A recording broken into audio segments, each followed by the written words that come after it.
You're listening to the Meet the Farmers podcast with me, your host, Ben Eagle. Please remember to subscribe to the show wherever you are listening.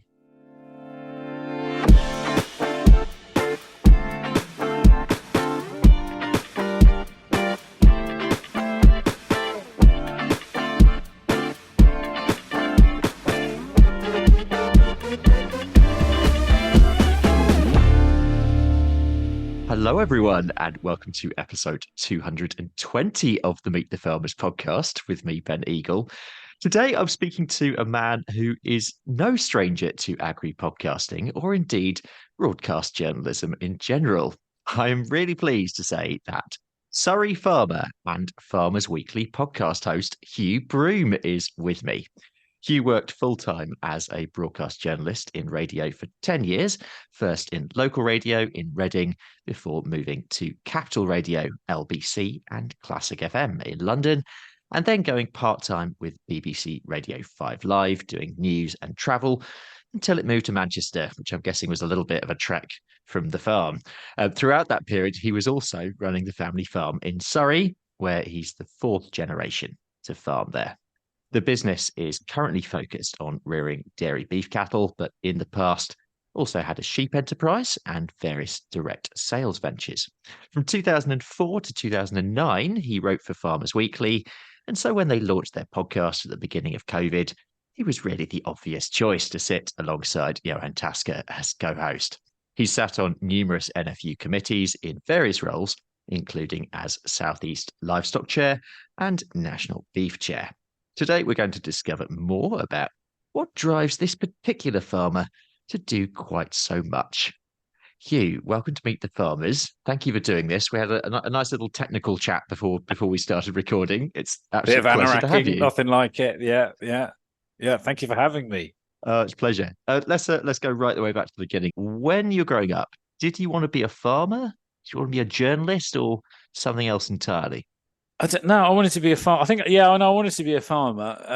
And I've got two older brothers, and they weren't that into the middle brother. Every time he looks at a cow, it's just bad cow karma, and they just run over walls and break their legs and do horrible things. So he was never going to be a farmer. The eldest one, everyone thought was going to be a farmer, but then as soon as he went to uni, he got the hell out. And he sort of helps a little bit now on the admin side because he's semi-retired, the lucky son. So, but I did want to be a farmer. Yeah. First job I had was age 7, watching a spout on the grain dryer. 25p an hour was the deal. About 1980 something. It'd be 1980 or 81. Jeez, yeah. There you go. Stand there and watch that spout. If it blocks up, hit it with that stick. And that's what I did. A whole week of that. And in terms of what the farm was back then, what was your childhood like and how's it changed since then? When I was born, we still had we had dairy for years. My great-grandfather moved from Devon in 1897 to Surrey, and he bought his dairy cows. And the legend that I was once told by one of the old guys that worked on the farm was that apparently he loaded his cattle and all his chattels onto the train in Devon in 1897. And having milked them first thing in the morning, took them to the station, loaded them on. And so efficient and expeditious was the train running that he was able to unload them at Dorking that night, walk them to the new farm and milk them. Now, there was probably a lot of artistic license in that story or several days in the middle, but it's a nice story nevertheless. So they were dairying. They stopped dairying he had a milk business. And then like most of the little tiny milk businesses, they sold out to the local big dairy after he died in the war. And then we stopped dairying when people were being paid to get out in the late 70s. I think the last commercial dairy cows left here about 1979. So I can just remember Frisian cows in a line in the cow shed with the old plug-in unit, 70 cows, and it took 9 years to milk them either end of the day. It wasn't a fast thing, that was for sure. They're all very friendly and very licky, though. I remember walking down the troughs the other side and being given a scoop and putting food in for them. So those were, we had a house cow actually, because my dad said to the guys on the farm, well, of course, a big perk of the job, we had 5 men on the farm, is you get milk, and as part of the deal. And did you want to go to the milkman and not get it, or we will keep a house cow? They said, oh, we'll keep a house cow and we'll do that. And so they all agreed. Why wouldn't you do that? Well, exactly. And they all agreed to milk the house cow. So Blossom, the house cow, was duly installed, and she was a Guernsey. And he even had a new bucket, a vacuum pump put in the buildings where they stopped milking 10 years previous. But it soon became apparent that no one wanted to milk the house cow in the evening, because obviously they were all finishing up on the farm religiously at 5 o'clock when non-harvest time, etc., and they wanted to get home. So Muggins here got the job. That was just after the first appointment as grain dryer spout technician. About a year after, when I was about 8, I got the job of milking the house cow in the evening after school, and used to get my little brown envelope with £2.50 in it every week. And I milked Blossom until those buildings we moved out of those. They were a lovely set of Victorian farm buildings, model farm buildings they were, and we moved out of those in 1986. Like I say, I didn't actually know you had a career as a dairy farmer. Yeah, very brief one, and very, very. And it's like one of the first micro dairies. I like to think of it as, it's and we used to make cream and do all that gubbins, and Mother used to make butter, and for absolutely no return whatsoever, and give it to her mates or whatever. It was all very lovely and idyllic, and all nestled right on the edge of a town in Surrey, which is even more bizarre, because you'd have thought we'd be halfway up a hill in Wales or in deepest, darkest Devon in the rolling hills. But no, we were here. So yeah, we did that. And the buildings, I suppose I grew up in the farm buildings there, which was a big model set of Victorian farm buildings, which is a phenomenal place to learn to play war with air guns and nearly set fire to yourself and do all the stuff that you shouldn't do, and terrorize your friends when they came around to play, and shoot endless rats and whatever. And then those actually they were all taken away. They belonged to the family trust, and Richard Branson actually turned them into retirement homes in 1986, and we nearly shot him in the yard because this bloke with a beard appeared. At the time, we didn't know who it was. I was like, 11, and then who? Oh, it's Mr. Oh, anyway, we didn't shoot him, and he was fine. And the buildings are still there, but they're all lived in by retired folk. That is probably the best anecdote we've ever had on the podcast. There you go. You see, I nearly shot Richard Branson with an air gun. Yeah, I suppose it all changed then. And what had happened just before then as well, in 1984, when I was 10, my dad died suddenly, as they do. And so that was a bit of a turn up. And then everything went into turmoil. The farm was downsized. At that stage, we were like beef and arable, 700 acres. World's slowest combine, 5 men on the farm. It was that sort of operation. And so it very quickly got slimmed down. My grandfather and my mother to sort of just running a few beef cattle. So we reared some calves, and then that turned from calf rearing to finishing to buying store cattle and then rearing them and making hay for horses, which is what we did for most of my later childhood, I suppose. Yeah, so it was different, moving around buildings. There was plenty going on. There was always plenty to do, that's for sure. Yeah. And so bringing us right up to date, I know that you're doing your calf rearing, Angus crosses. You've got some progeny testing of some older Angus cross cattle. Tell us a little bit about the farm business today. Yeah, so we've got, I suppose we just rear. So we rear some calves here. We're part of an integrated chain. We rear some calves here, and we also do the progeny testing here, which is very interesting. Seeing what different genetics do and conversion factors, and that's pretty much it. So we grow maize, we grow grass, we have some agri environment. We have a bit of diversification on the farm in the sense that we have it's a good one actually, because it's just a 2,000 square foot sort of sheep shed, general purpose barn. It's just full of containers that hum, and it's battery storage, and you see one guy every 6 weeks, and fantastic. No people. Not that I'm a grumpy old sensei, but yeah, it works. So that works as a good diversification. We occasionally do events on the farm, but before that, I suppose I did. After having done what I did, I went to college. I went to Harper. And then came back in 93 to 97. I was at Harvard, came back, and then started a sheep enterprise because we hadn't had sheep on the farm for a gazillion years. Suckler cows, realized very quickly I was going to make no money doing that. And then I suppose then started a series of doing box schemes and selling to the public and lamb box schemes. That rite of passage. It's like, and then you realize either you've got to everyone that's doing this will be going, yeah, we do a lot of turnover, but we don't make that much money. It's a lot of time, but we enjoy the lifestyle. Or actually, if we're going to do this, we do this really pro, and we become a major brand, and that's how we do it. So yeah, we realized that we had a firewood business at one stage. I used to process about 300 or 400 tons of firewood a year. and sell that to the good folk. That was interesting. Selling it to the good folk of Surrey and South London. Few, but yeah, bizarre places you used to have to deliver it to. It was people phoning and screaming at you on Christmas. I need logs now. Well, yes, no, I need them now. It's Christmas Eve, and if I don't have them, well, it's not my problem. You could have ordered them in October. It was all that sort of governance. Really delightful, direct dealing with the members of the public. It makes you thankful to be a wholesale farmer when you've done that. That's for sure. That does partly answer my next question, which was because you've got 50 acres of woodland on the farm as well. So I assume that's where that was coming from.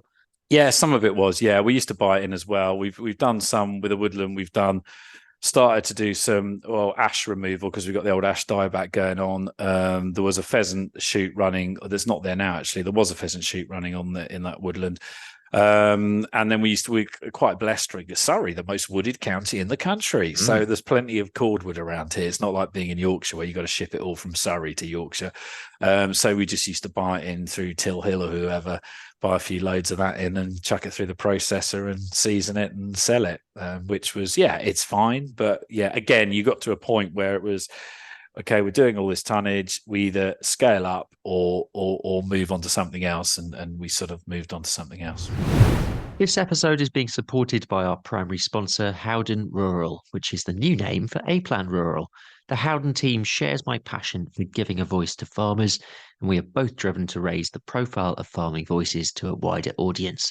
Howden Rural do a lot of work on social media themselves, sharing farming accounts and farming stories. They have a rural community blog which shares farmers' experiences, and they also support a growing number of initiatives that champion UK farmers, including this podcast. So a big thank you to Howden Rural for supporting Meet the Farmers. Let's move back in time a bit, specifically to your Harper days. And you were the SU president there from 96 to 97. I want some Hugh Broom Harper stories, please. Laundrette was thanks to me. Initially that was a big thing, doing the laundrette. Actually, I was not expecting that one. Yeah, there you go. You see, I don't know if there's still a laundrette at Harper Adams. I know it's definitely not in the same place where it was. I entered it as one of my key manifesto pledges was to deliver a laundrette, and at the time it was quite amusing because we were watching EastEnders. So I don't think it was just I've still got the plaque. Actually, someone saved it because they did demolish where it was, and someone sent me the plaque about 10 years later, where it was this was opened by plaque. What else did we do at Harper? When I was social secretary in the first year. So that would have been, I started, my God, it's 30 years ago, isn't it? Last month. I mean, it's just scary. 93. So I was social sec.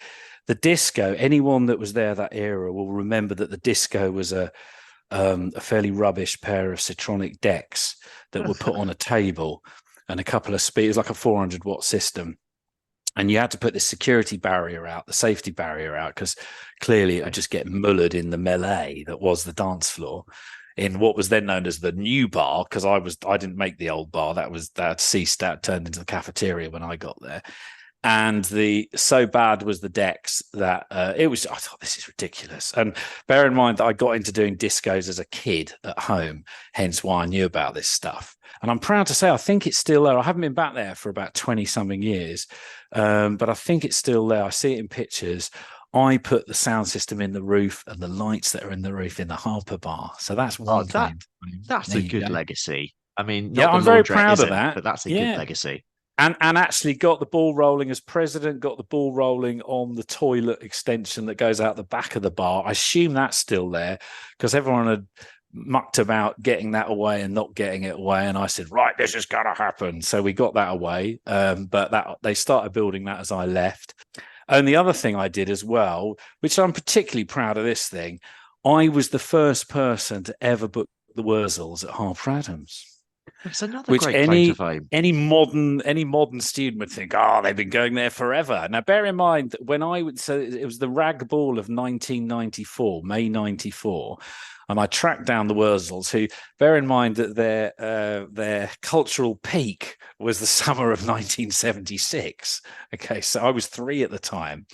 When they came to Harper, they were old in 1994. I'm amazed to see that they were at Serials the other month. I mean, it was like Davros characters on stage. I don't know, but it was like so I tracked them down, which in those days, the internet was embryonic. So it took a bit of, I think there was a thing called the White Book, which was like a list of all agents and artists. And their agent, I remember, was called Wally Dent. And actually, he was based in Surrey because I remember talking to him on the phone saying, hello, mate. And he was just up the road. And we had a deal and it was 1,200 quid. And the Wurzels came to Harper. I mean, they must owe me a serious amount of commission because I think they've been back every year since. Yeah, I was going to say, I don't understand how they didn't go before then. I Is it know. just I 'cause was amazed when they said they'd just never clearly been. just no one booked them? Yeah, no one booked them. So we did that. Yeah, we did. I'm trying to think what else I did at Harper. No, that was enough. It was good fun. It was a great look. It's a great thing, isn't it? You get college like that, and my degree was complete rubbish. But Yeah, did you learn anything? yeah, I think I learned. Yes, you did, because I came from farming in Surrey, and suddenly I'm hanging out with these guys that are farming in Lincolnshire or Scotland or Yorkshire and wherever, doing it on a completely different scale. Totally learned loads. Absolutely, had a wonderful sandwich year on a farm in Hampshire, doing everything, and it's great, fantastic. And so I learned loads.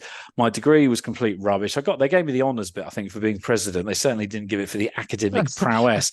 Although bear in mind that my dissertation was about the internet and its impact on agriculture. And I'm just useless at doing things like that. And I think I knocked it. It was the night of I'm trying to get this damn thing finished. It was the night of the 97 election and Blair was winning power. And I'm there trying to finalize this damn thing, which should have been done months before. It was truly awful, but it did make some very good points, many of which have, I'm not saying I'm some sort of futurist, but many of which did come to bear. At the time, people were laughing, saying, well, you idiot, what are you doing? I mean, if I'd actually met someone that could code and had a few million behind them, I could be a trillionaire by now, but that didn't happen. Yeah, so it was good fun anyway. It's great fun. And straight away after Harper, what did you do? Because you just didn't came go home straight away into your sort of radio career. So no, I came home to do the farm, and then realised quite quickly that it was a bit. Obviously, we just had BSc, because I remember I was SU president when Health Minister Stephen Dorrell, stood up in March of 1996 in the House and said there may be a link between CJD, BSc, etc., and everything just went absolute pony. It just went, didn't it? Even on our little nano beef enterprise we had at the time, my brother had to go and get a 25 grand loan because the value of everything just dropped off a cliff. And anyone that was farming then will remember exactly what happened. I mean, the whole thing was just turned on its head. So that was going on. So when I left in 97, the sort of first 2 years I was at Harper, it was pretty good because the pound was seriously weak. So I remember the summer of 95 when I was on Sandwich in Hampshire, the grain prices were off the scale. They were bonkers high, highest they've been for a long time. And then came out, and as I got towards the end of my career, came off that high of high prices and happiness, and an utter absolute. I mean, you think you got low prices now? You think think back to then, it was appalling. 20 quid for a fat lamb and so on and so forth. Yes, stuff cost a lot less then, although prices were really low, because I remember buying imported Russian AN in 98 and paying £38 a ton. 38 or 27 pound a ton for this pink fine AN. God, it's probably had some sort of uranium in it, I don't know, but it was very cheap and came on lorries. Diesel was 7 pence a litre because oil bottomed out with that sort of recession thing that was going on at the time. But then, of course, when the election happened, the pound really started to strengthen. So, of course, farm prices got even worse. They'd started to slide before the 97 election. And then as soon as Blair came in, it just went boom. The pound strengthened and away it went. So prices got even less. So we were doing suckler cows, a few calves, bought some sheep while I was at Harper, and then built those up. We used to be on the old Chitty Waitrose Happy Lamb scheme into Guildford, where you used to get paid a bit extra. I think it was much. Put a pink tag in their ear, like one of them golf ball, the golf tee tags with a number on it, which is your unique producer code, and then the code of the lamb. Before they got into lamb tagging proper, it's ahead of its time, to be fair to Andrew and the guys that were doing it at the time, and that worked. And then we did lambs, and we sold store, suckle, calves. Had absolutely no infrastructure on the farm. We had one set of buildings. The family had sold all the other bits off.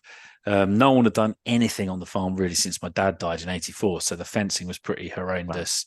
Wow. There was zero infrastructure there. I mean, it was still 150 acres.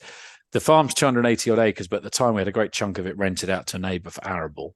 Okay. So mucked about doing that, and that didn't really move much, and it was just losing more and more money. And then got to the stage where I'd done a bit of radio before I went to college on the local radio station. That was through doing discos and stuff locally and meeting people, just being a general idiot and running sound systems and all that old caper. And a mate that I'd done that with. Then I did something in Epsom in '93, the summer of '93, one of these 28-day things. Because they needed someone to do the breakfast show. It was my gap year. Everyone else was working. Oh, you can do it. It's like, oh, I've never done that. Anyway, it was all right. 28 days. By the 28th show, it sounded all right. Amazing. Did that. What did I do then? Then, yes. So the guy that I worked with doing that, who got me to do that, I was talking to him, and I was really skint at the time. He said, "Oh, you can come and do travel bulletins where I work now in London." And it was this, it was Traffic Link. It's called something different now, INRIX, I think. But Traffic Link at the time, it was quite a cool business because it was at 29th floor of Centre Point Tower, the glorious 60s listed skyscraper that is still to this day on the corner of Tottenham Court Road and Oxford Street, or the other side. And used to go to Centre Point Tower. And I got a shift initially doing Saturday mornings. That's why I know about where you're now sitting in Norfolk, because Broadland 102 was next door, because we used to do that. And you'd sit there on an ISDN line and just do different travel bulletins for different people. So you do, Radio Broadland, then SGR, then BBC Northants or whatever. And you just sat there and you had a screen with all the traffic stuff on, and you're in this goldfish bowl. It was like a little lecture theatre. All these other broadcasters sat there doing this. So it was a really good training ground. When we used to get really bored, you used to have these two soundproof booths at the end. So imagine you've got like a little 2 rows of little grandstand lecture theatre with these mic points along. And then there was 2 soundproof booths at the other end, at far end. And they were for the BBC locals that liked a quiet bulletin. It's BBC Cambridgeshire, it is the travel type thing. And we used to get so bored on a Saturday. So we used to, these booths had like a flap, like a maintenance flap.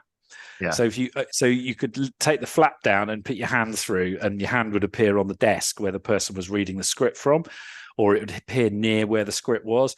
So we used to do things like, you'd be sat there holding the script, reading it, and your hand would appear with a deodorant can and a lighter and set the whole thing on fire. And there'd be this like, and then you'd keep read really quickly, but then your script was burning, so you just had to remember it.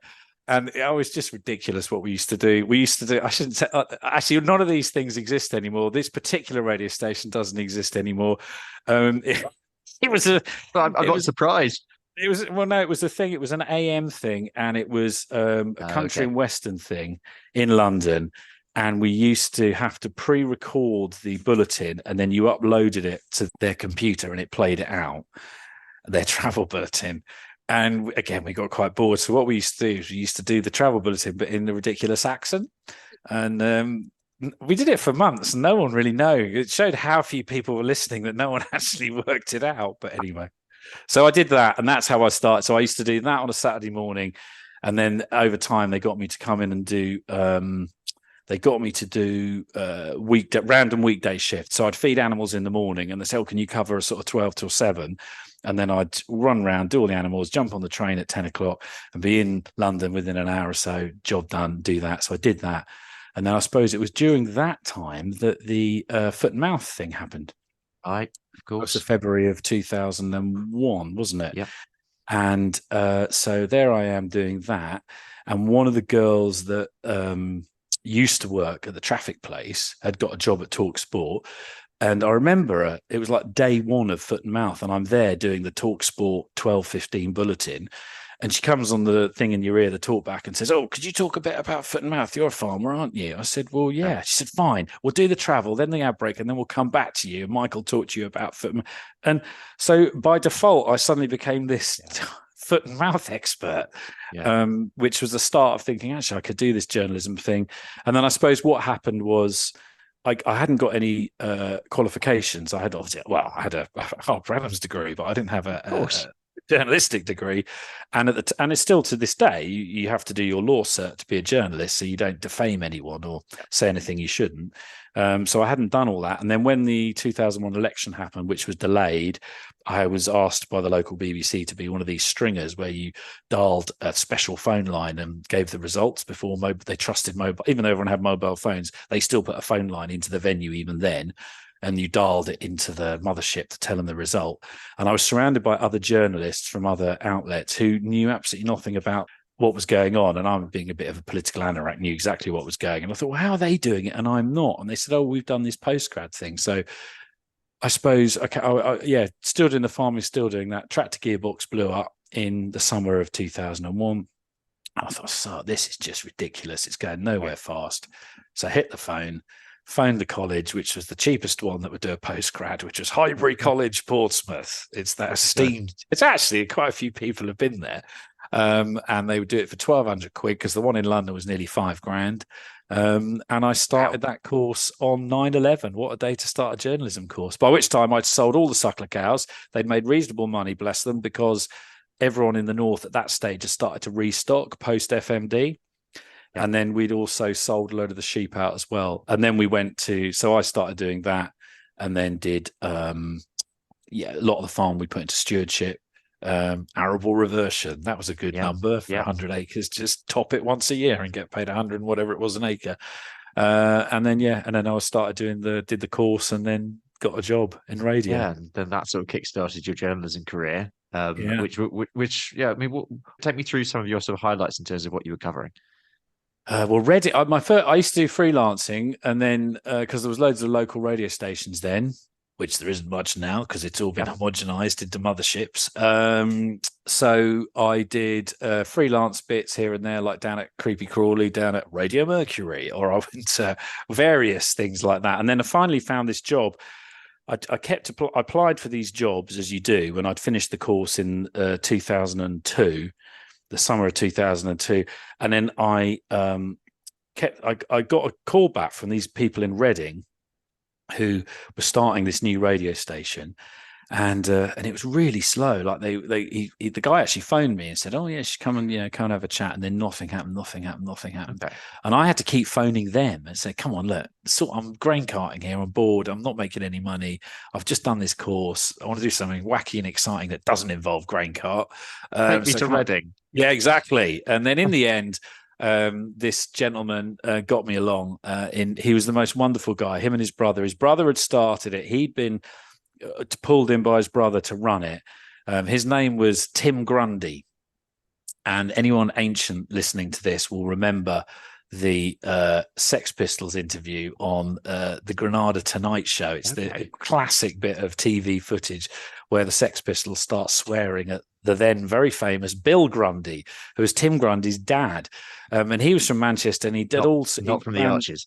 No, he'd run radio stations, and Tim did all sorts of things, and he was the most wonderful guy. And yeah, I remember afterwards him saying, he said, we had this thing. He said, we had these girls come in that had done work experience at Radio 1, and they'd done degree courses in journalism, and they'd done that.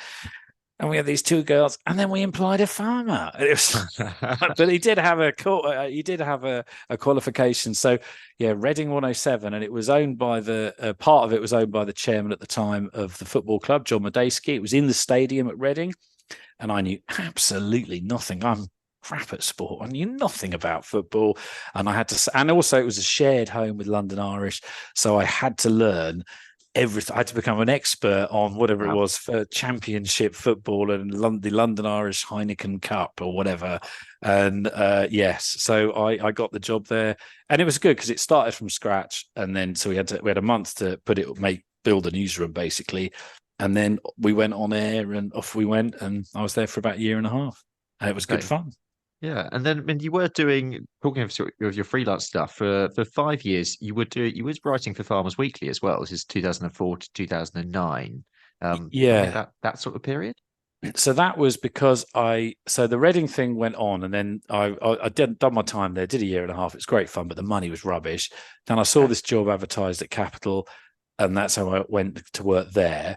And at the same time, a mate of a mate came, he brought him round, and he was doing some work for Farmers Weekly at the time. And he said, "Oh, they're looking for columnists." And I remember showing him around the farm. It was just a social thing. And he said, "Oh, you should speak to Mike Stones," who's the guy at the time that was running all the columnists. And so I did. So then I just used to do this bi-weekly ranty column for 5 years, which was towards the end was really, it's bad as doing the podcast, trying something different to say every blooming week.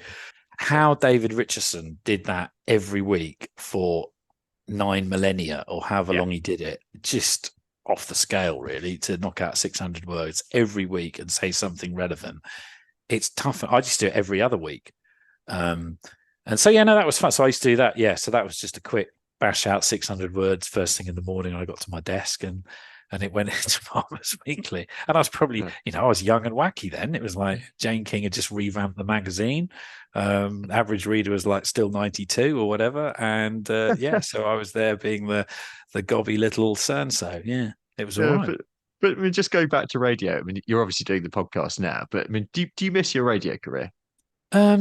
No, because I just move, you move on, don't you? I do the podcast thing. I suppose there comes a time when you sort of have to grow up and get a proper job, or you become an old radio git, don't you? And which some people have done successfully. I went from Reading to Capital, and then that was 2004. I was there for 6 years, and then by the end of that 6 years, I either had to become some, mutant news monkey, compliant, company man type thing, or go on and do something else, because you either stayed there and but actually there's people there's some lovely people, there's still people there doing the jobs they were doing, and I left there in 2010.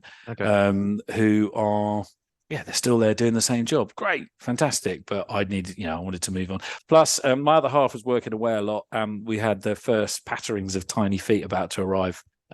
She was earning more than me, so someone needed to stay at home and herd children. So it must be quite nice in some ways to come back to the farm and start really focusing more on that again. Yeah, it was. I mean, it was. It was good to do something. It was tremendous fun doing the radio stuff, and it's like farming. It's stupid hours, and when you actually, farmers whinge about doing hours, and I know we do hours on farms, but you do hours on farms and you walk out the back door at 4 a.m, and 2 seconds later you're in the milking parlour or wherever. And it is relentless, don't get me wrong. We've all been there, done it in the cow mine or in the grain mine or wherever. It can be relentless, but doing that was similar. 4 o'clock starts, into London for 5, drive up. I mean, when I first started doing Capital, they had me doing a split shift, would you believe? So I used to be on air at 6, I'd leave here at 5, be on air at 6, finish at 9:20. Then I could go and I was young and energetic, then hang around London for most of the day and do nothing, and then go back again at 3:30 till 7. It's like as bad as milking. It's like split shift milking, which is, again, generally you just live down the lane. So I used to get the train back. To Dorking. I used to go and check 50 pet sheep and then have a quick cup of tea, get back on the train, go back up, do my thing, and then drive the car, which I'd left in the car park at 5 a.m, drive that back. So it wasn't particularly brilliant for quality of life, and it still isn't for the people in it. It's relentless. It really is. You're up at stupid o'clock and you've got to be on it. I did that I did that till then. And then I finished in 2010. And they'd moved me from Capital, then on to LBC, then on to Classic. Well, I was doing all sorts at the time, but off Capital, but just doing LBC and Classic FM. Again, that was just doing the travel. I was just a travel monkey, but I used to do stuff in the newsroom as well. And then I was doing the farm, doing a bit, but I was doing some other bits and bobs of radio freelancing, and as well as sort of trying to refocus. What do we do with the farm now with these sheep? Yeah. Meet the Farmers is brought to you by Rural Pod Media, the only podcast production agency to specialise in the rural sector. We're on a mission to make rural stories mainstream and help businesses, organisations and communities like you tell your story through podcasting. Podcasting is a fantastic way of connecting with your audience, whoever that might be, getting your message out there and networking with leaders in your niche. Rural Pod Media can help you by launching your new podcast or helping you with the technical side. We also provide podcast training and an audit service if you already have a podcast. you're not sure where to take it to next. For more information or to book a call, visit ruralpodmedia.co.uk. That's ruralpodmedia.co.uk. Let's bring us nearly up to date to 2020, I think it must have been, with the Farmers Weekly podcast. I assume, yeah, did Johann pick up the phone and say, we're doing this, do you want to join me? How does it work? I'll tell you what had happened years ago, actually, when Jane King was editor and when I was working at Reading 107, that would have been 2003. I remember having a conversation with Jane. I think I must have just started doing their column when I was at Reading, actually, and then I carried on so perhaps it was 2004. I remember having a conversation with her. Have you thought about doing a podcast? Can you imagine it in 2003? Really? Yeah. And I said we could do it like this. And I sent her a format. I sent her what it would look like. There I'm producing. That's amazing, because that really was the early days of podcasting. Yeah. And it was like I sent her a little thing, like it was loosely based on the highly informative and entertaining Reading Tonight that we used to present every night on a weekday night from 6 till 6:30. But it was just features and interviews and da da da da da. And I remember Jane saying, "Oh yeah, it's a bit ahead of, perhaps not, quite ready for it yet. And how would people listen to it? And they'd all be dialed into their 286 PCs with an audio media player on it. I mean, just for with the copper wire on the dial-up. So that sort of got pushed back." And then I suppose Johann and I'd met Johann at various things, the NFU and such like, over the years. So I knew Johann, and we had a conversation, quite a drunk conversation. I think it was at a Farmers Weekly Awards dinner. For some reason, I'd been asked to go. And I said, we really should be doing this podcast. Da, da, da. You should tell them. Da, da, da, da. And then that was like 2016, 17 or something. And then that was when this one started. Right. Yep. Okay. And then what happened then? And then actually it was when they got bought. So when Reed, who owned Farmers Weekly for many years, sold it to Mark Allen Group, which now have it.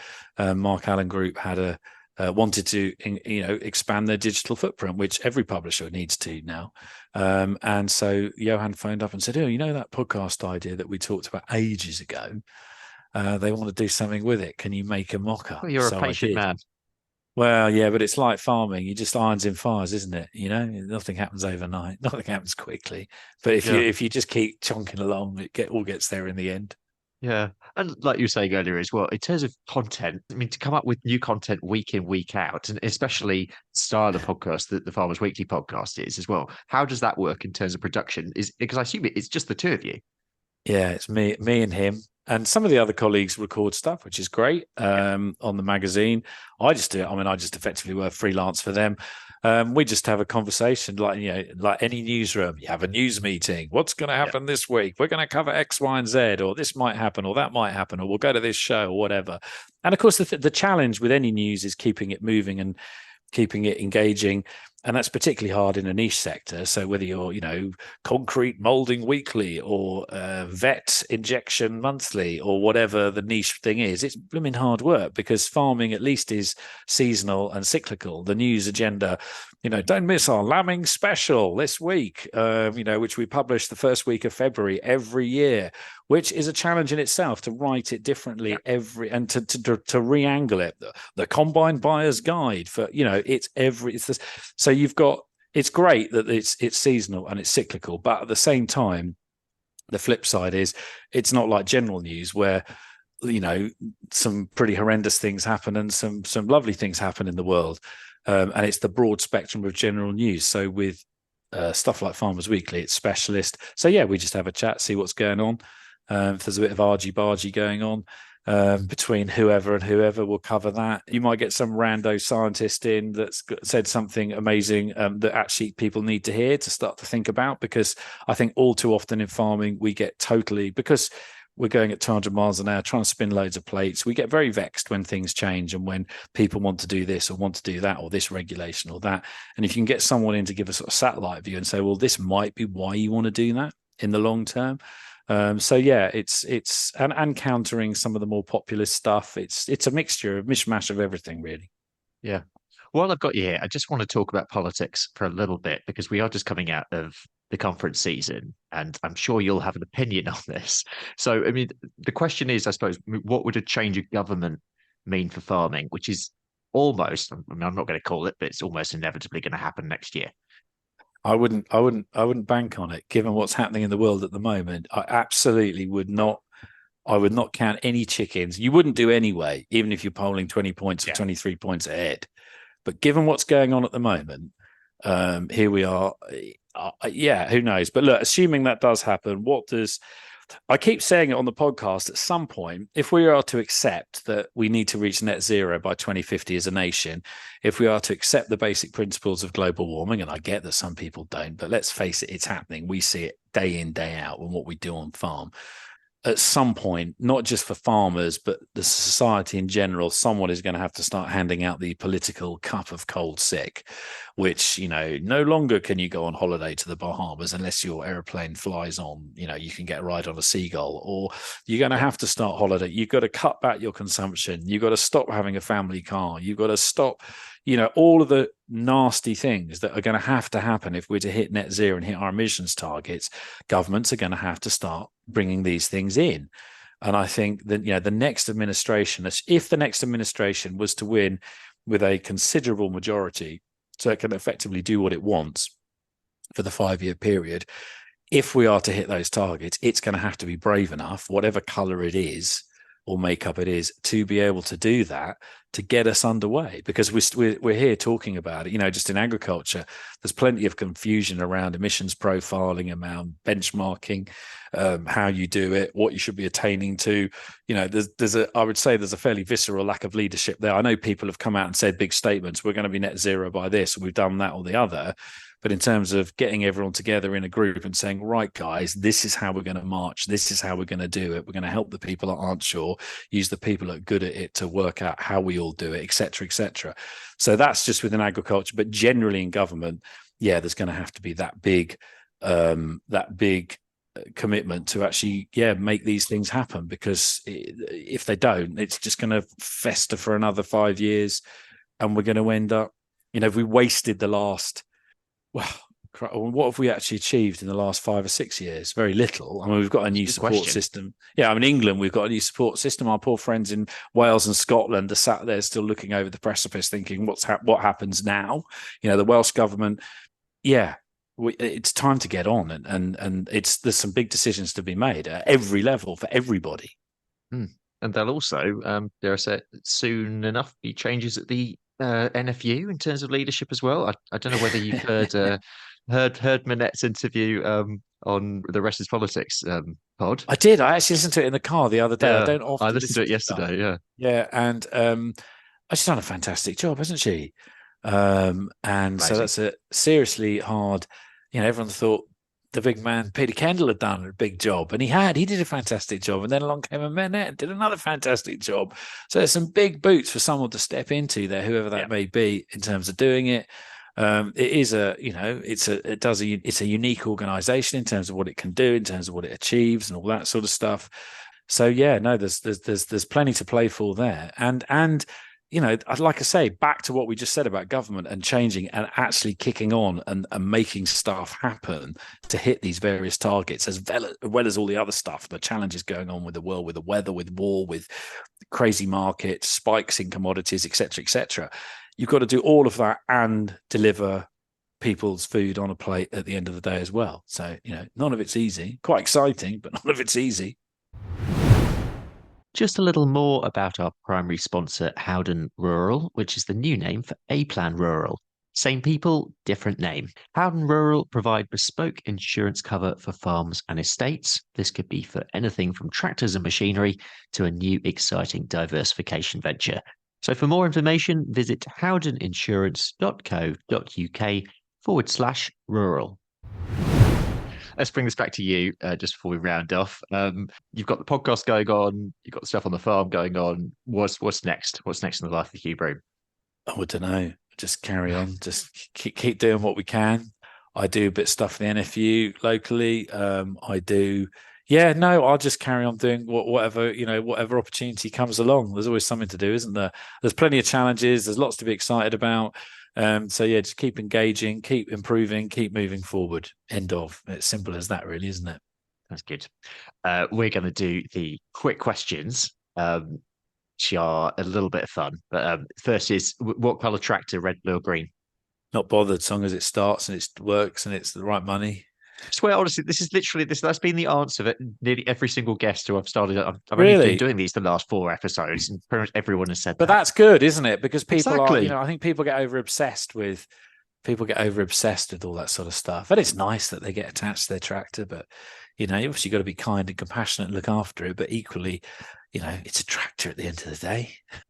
If you had to do one and one only, what would it be? Lambing calving season, a harvest season, or milk every day? Oh, crikey. I wouldn't do milking every day. I did that when I was 8. No, I do, I don't know. Let's go lambing. A bit grain cart at the end. I don't know, whatever. Yeah, bit of everything. Your favorite book? Favorite book. Actually, one book I came across it when I did my postgrad, and it did change my mind on so much stuff. When I was so it would be 2001, 2, and I was basically doing had to do this project on recycling.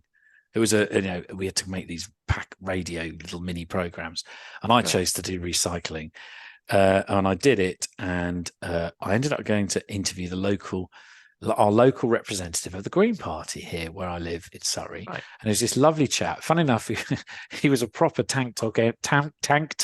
woolen tank top engineer man. He used to run the CFAX. That was his job, running CFAX on the BBC at Television Centre. And he told me, you should read this book. It's a new book that's just come out. And I can't remember who wrote it, but it was called Green Capitalism, The Next Industrial Revolution. And I read that book, and do you know what? It was so ahead of its time in terms of what it was talking around, in terms of emissions, in terms of resource usage, in terms of obviously establishing the warming patterns, and et cetera, et cetera, et cetera. So yeah, that was a seminal moment in the old mind of thinking, actually, there's more here than just doing this, this, and this. You've got to think outside the box a bit on this. The nitrogen thing. I remember standing up doing the Farmers Week as a Farmers Week columnist, standing up at Cereals. I think it was 2007. They asked me to do some seminar thing, and I stood up and talked about the nitrogen. I talked about how unsustainable the ammonium nitrate cycle was, and how we needed to think about, if oil, at the time everyone was talking about peak oil. We're all going to go to hell in a handcart because peak oil is going to strike by 2012. There'll be no oil left in the world. No one was thinking about emissions, and the lobbying of the oil companies, et cetera, is such that they'd deferred the whole emissions thing, Yeah. And I remember standing up saying, well, we've got to think about, how we do mixed cropping and how we do this, and actually think about that, 2/3 of the energy. What is it? At the time, the book, early 2000s, the numbers were that the amount of energy that goes into producing, say, a ton of ammonium nitrate in megajoules, the calorific delivery from the plant, having applied it, was 1/3 of the energy that had gone in. Does that make sense? Mm-hmm. So it's unsustainable, this cycle. And I remember standing up and saying that, getting utterly shouted down. You fucking idiot. What do you know? Yeah.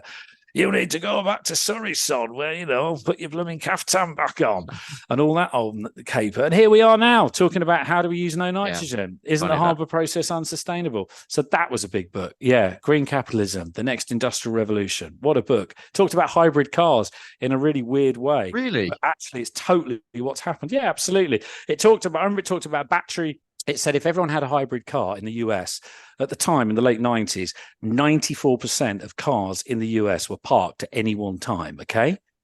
And if that's the basis, and if everyone had a hybrid car that basically generated, had a little engine in it that filled the battery up, or had a hydrogen fuel cell, which is slowly getting there, even now, 20 years later, that when they then plugged their car back into the grid when they got home, that effectively those 96% cars that are parked at any one time, if they were all plugged in, it would effectively power the US with the excess power off the batteries. What a great book. Next question. Great plug. Yeah. Final questions. Hugh Broom, your message for the public, any message, what would it be? A message to the public. Thanks for listening to Whingy Farmers. Because we are whingy, miserable so-and-sos, aren't we? And the public are always so supportive when you're on farm doing stuff, or whether they're buying the produce, buying your produce out of shops, and obviously paying their taxes to pay for things like SFI and all the other wonderful grants that we have available to us. So yeah, the message to the public is thank you for listening. Keep listening to little messages like buying the right gear, or putting your dog on a lead or picking up dog poo or whatever, et cetera, et cetera. But yeah, thanks for listening and keep buying. And we're with you right the way through. We won't go on strike. We'll keep feeding you. And your message to farmers? Stop whinging. Move on. Yeah, it's the flip of start getting a bit professional. Start thinking about what you're doing. It's tough. It's horrendous, but you can't carry on doing it as you've always done it, but you've got to evolve. Having said that, it's a mixture of everything. We had some people around the farm the other day, some local politician types, and they were talking about stuff. And whenever I do a little walk around the farm for whoever it is, and I'll say, look, I've said it for years. The future is about taking something out of every box. It's not about just being organic or just being Dave High Tech or just being whatever.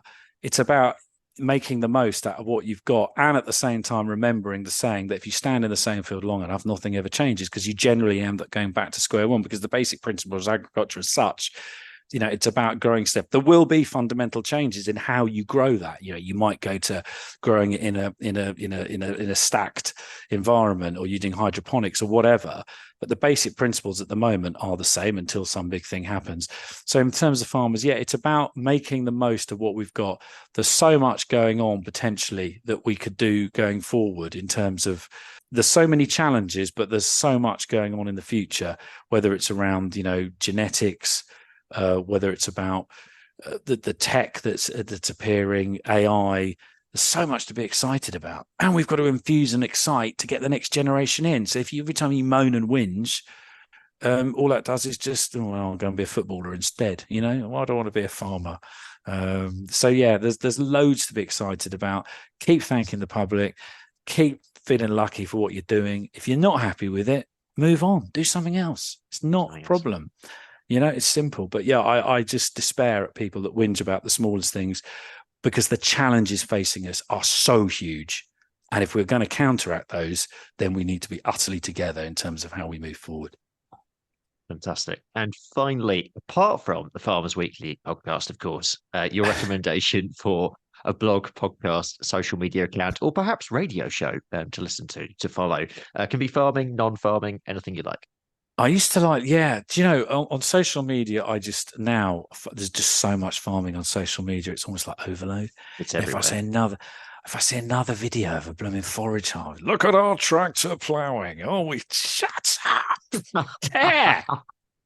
I don't, but I'm sure Mrs. Miggins on 32 Acacia Avenue thinks it's wonderful. And yes, it's doing a great job showing people what happens on farms. Get me wrong. Me personally, absolutely. So maybe not one of those then.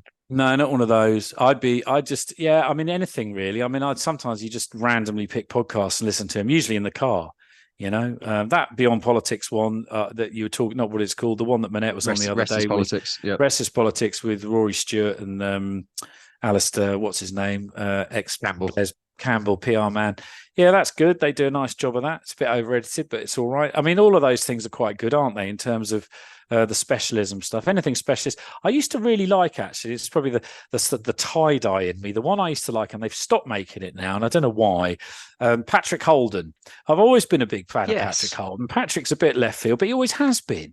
And I remember when I was doing Farmers Weekly, he invited me very kindly, when he was running the Soil Association, invited me went round Highgrove. And it was the most wonderful experience. It was like, wow, this is just like some utopia, all very organic and lovely. And David was the farm manager there at the time. Amazing thing. Patrick Holden used to do the Sustainable Food Trust podcast. Yeah. And that used to have some really interesting people on it. And that was one I used to regularly, there was a few Anaraki radio ones I used to listen to as well. But that one I used to, and I noticed the other day I was looking for it thinking, and they've stopped doing it, which is a shame, because that was a nice one. Adele, if you're listening, and I think you are, please bring it back, because I completely agree. There was some really good stuff on there. And I like these sort of slightly left field ones, or, you go and speak to Fran Mittelhoner at Cambridge, California Davis University, world lead on methane. And that is like, that's what you should be listening to, because there are solutions and there are answers to all of these questions, but you've got to get out there and you've got to open your mind and you've got to listen to them. So anything like that, I'm there.